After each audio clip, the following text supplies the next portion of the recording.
Hello বন্ধুরা, শিক্ষাক্ষেত্রম চ্যানেলে তোমাদের সবাইকে স্বাগত জানাই। আজকে আমি এইচএস থার্ড সেমিস্টারের যে দুর্বাসাস ও অভিশাপ তোমাদের যে নাটকটা রয়েছে সেই নাটকটা আমি তোমাদেরকে আজকে সহজ সরল ভাষায় পড়াবো। তো কেউ ভিডিওটা স্কিপ করো না, ভিডিওটা সবাই শেষ পর্যন্ত দেখতে থাকো। তোমাদের সিলেবাসে রয়েছে দুর্বাসাস ও অভিশাপঃ। এটা যে সংস্কৃত একটি নাটক রয়েছে মহাকবি কালিদাসের লেখা অভিজ্ঞান শকুন্তলম, সেই নাটকের একটা অংশ। দুর্বাসাস অভিশাপ এই পাঠ্যাংশটি মহাকবি কালিদাসের যে অভিজ্ঞান শকুন্তলম নাটকটি রয়েছে তার চতুর্থ অঙ্ক থেকে নেওয়া হয়েছে। অভিজ্ঞান শকুন্তলম একটা হচ্ছে শৃঙ্গার রস, শৃঙ্গার মানে কি প্রেমের রসে রচিত 7 অঙ্কের দৃশ্যকাব্য।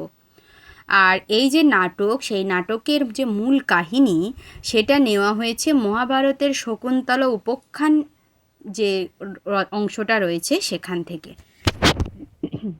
তো তোমাদের আমি প্রথমে গল্পের যে বিষয়বস্তুটা আছে সেটা একটু তোমাদেরকে বলে দিই, তাহলে যখন গল্পে আমরা প্রবেশ করব তোমরা বুঝতে পারবে। আগে দেখো যে নাটকের নামটা কি। নাটকের নাম হচ্ছে দুর্বাসাস অভিশাপ। মানে কি? দুর্বাসার অভিশাপ। আচ্ছা, এই দুর্বাসা হঠাৎ কাকে অভিশাপ দিল, কেন অভিশাপ দিল? তাহলে গল্পটা প্রথম থেকে শুরু করি। দুষ্যন্ত ছিল রাজা, আর তোমার শকুন্তলা, যে আমাদের যে গল্পের যে নায়িকা শকুন্তলা, শকুন্তলা ছিল মহর্ষি কর্ণের তপবনে মহর্ষি কর্ণের পালিত কন্যা। একদিন দুষ্যন্ত মৃগয়ায় গেছিল। এইবারে ঠিক তখন একটা আশ্রম মৃগকে দেখে সে বাণ নিক্ষেপ করেছে তীরধনুকে। তখন একজন তপস্বী ছুটে এসে বলছে, রাজা রাজা, আপনি এই আশ্রম মৃগকে, মৃগ মানে হরিণ, এই আশ্রম মৃগকে বধ করবেন না, এটি আশ্রমের পোষ্য। এটা শুনে ওই অনুরোধ যখন করলো, রাজা তখন সেই মৃগটাকে বা হরিণটাকে মেরে যে ফেলতে যাচ্ছিল সেখান থেকে বলল ঠিক আছে না।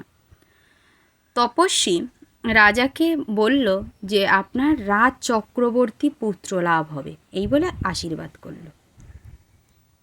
এবং যে মালিনী নদী রয়েছে তার তীরে যে গুরুকুলপতি কর্ণের আশ্রম রয়েছে সেখানে রাজাকে আতিথ্য গ্রহণের জন্য অনুরোধ জানালো। সেখানে মহর্ষি কর্ণের যে পালিত কন্যা বলেছিলাম শকুন্তলা, তার শান্তির জন্য কর্ণ সোমতীর্থে গেছিলেন। এবং শকুন্তলার উপরই তখন ওই যত অতিথি আসবে আশ্রমে সবার আতিথ্য সৎকারের ভার দিয়ে রেখেছিলেন। তাই রাজা শকুন্তলার কাছে মহর্ষি কর্ণের প্রতি শ্রদ্ধা জানাবে বলে তপবনে প্রবেশ করল। এমন সময় রাজার দক্ষিণ বাহু স্পন্দিত হলো।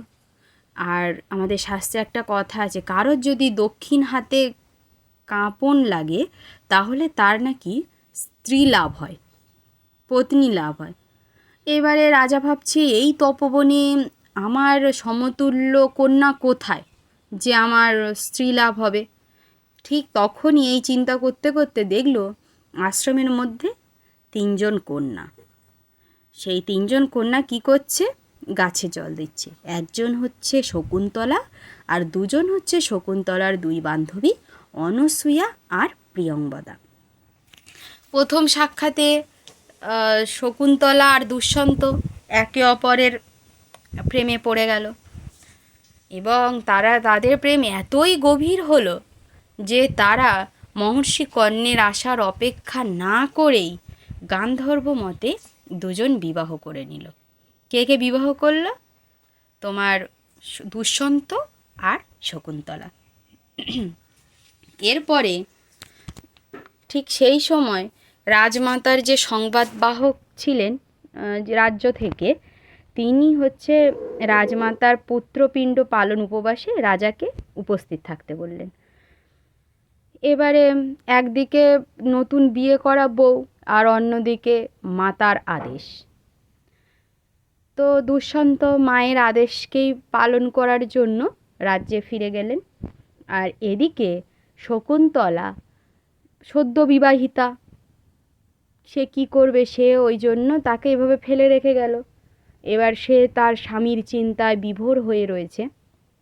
এমন সময় ওই যে ঋষি দুর্বাসা, তিনি আশ্রমে প্রবেশ করলেন।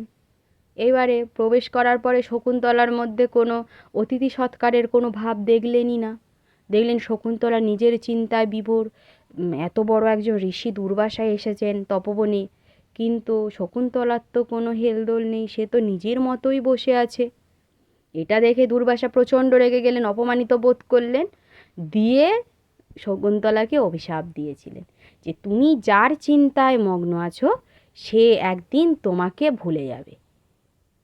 তাহলে এই পর্যন্ত বলি, গল্পের টুইস্ট বলে দিলাম তোমাদের। এবার আমি মেন টপিকটা শুরু করি। কি বলছে দেখো, তত প্রবিশত কুসুমা বচয়ং নাটয়ন্তৌ সখৌ। ওই যে বলেছিলাম সখৌ হয়েছে, দুজন রয়েছে সখী, অনসূয়া আর প্রিয়ংবদা।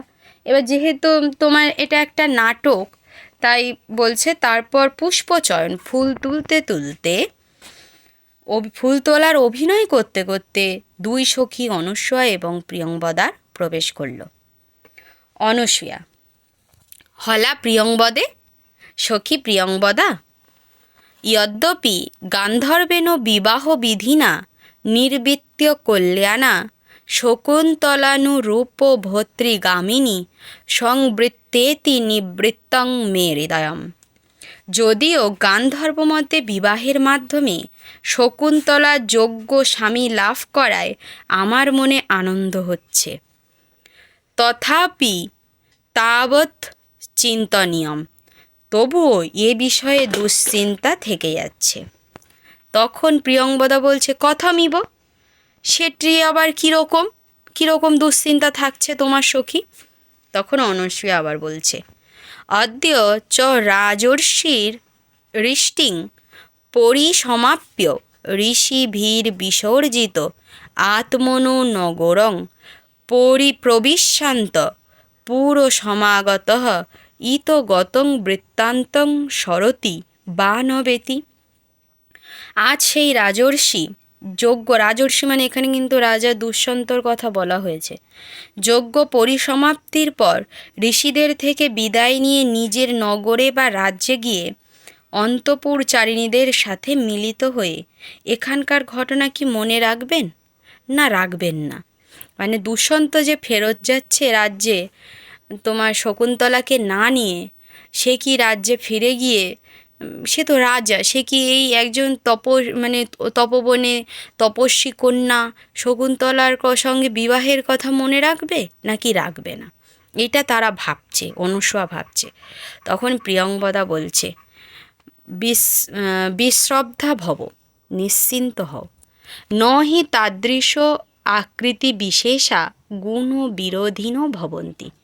সেই রকম সুন্দর চেহারার মানুষেরা কখনো গুণবিরোধী হন না, কিন্তু তা তো ইদানীম ইমং বৃত্তান্তং শ্রুত্বা ন জানি কিং প্রতিপৎসতে ইতি। কিন্তু পিতা কর্ণ এখানকার এই ঘটনা শুনে না জানি কি মনে করবেন। এটা তোমাদের প্রথম 1 নম্বর পার্ট। আমি এটা আজকে তোমাদের বলে দিলাম, যেহেতু বিষয়বস্তুটা একটু বললাম, ভিডিওটা বড় হয়ে যাচ্ছিল ওই জন্য একটা বললাম। পরের পার্টে তোমাদের পরের যে 2-3 রয়েছে সেগুলো আসবে।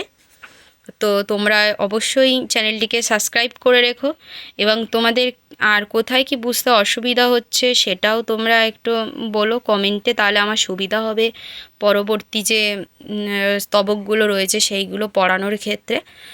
আর তোমাদের বন্ধুদের কাছে একটা শেয়ার করে দিও, এটা একটা অনুরোধ রইল। তো আজকে ভিডিওটা এই পর্যন্ত, দেখা হবে নেক্সট একটা ভিডিও। ও হ্যাঁ, আরও একটা কথা, তোমরা যদি কেউ মক টেস্ট দিতে চাও বা স্বল্প মূল্যে আমার কাছে পড়তে চাও, তাহলে আমার কন্ট্যাক্ট নম্বর 9832812597 এই নম্বরে যোগাযোগ করতে পারো। তোমাদের সুবিধার জন্য আমি আমার নম্বরটা ডেসক্রিপশান বক্সে দিয়ে রাখলাম, যদি তোমরা ইন্টারেস্টেড হও তাহলে যোগাযোগ করো। আজকের মতো টাটা, দেখা হচ্ছে পরে আর একটা ভিডিওতে।